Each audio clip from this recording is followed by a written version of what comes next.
పేదవారికి ఉచితంగా వైద్యం. ఇప్పుడు ఆరోగ్యశ్రీ ప్లేస్లో ఎన్టీఆర్ వైద్యం పెట్టాం. హెల్త్ ఇన్సూరెన్స్ కూడా రాబోతూ ఉంది. ఒక నెలలో హెల్త్ ఇన్సూరెన్స్ చంద్రబాబు నాయుడు గారు ఏదైతే ప్రకటించారో 25 లక్షల హెల్త్ ఇన్సూరెన్స్ స్కీమ్ కూడా అతి త్వరలో రాబోతూ ఉంది. మొన్ననే మినిస్టర్ గారు కూడా చెప్పారు, సెంట్రల్ గవర్నమెంట్ 10 lakhs ఉంది, 15 స్టేట్ గవర్నమెంట్కి వర్కౌట్ చేసి వీలైనంత త్వరగా అందుబాటులోకి తీసుకురమ్మని సీఎం గారు సమీక్షలో కూడా చెప్పారు. కాబట్టి ఆ హెల్త్ ఇన్సూరెన్స్ కూడా వస్తే ప్రతి పేదవానికి ఆరోగ్యంగా డబ్బులు లేవనేటువంటి బాధ ఉండదు. 25 లక్షలు చంద్రబాబు నాయుడు గారు ప్రకటించారు ఎన్నికలకు ముందు.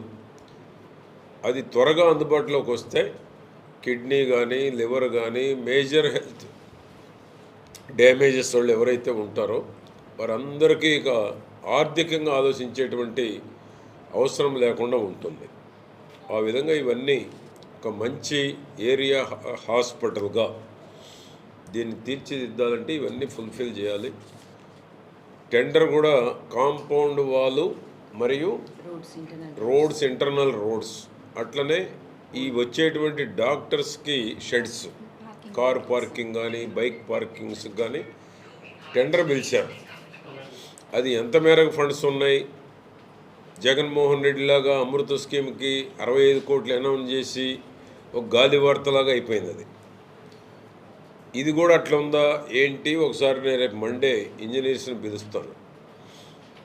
ఎందుకంటే జగన్మోహన్ రెడ్డి చెప్పడం తప్ప చేసింది లేదు. అమృత స్కీమ్కి 65 కోట్లు అనౌన్స్ చేశాడు మా చెల్లెమ్మ అని. ఏమైందో మరి తెలియదు ఇప్పటికి.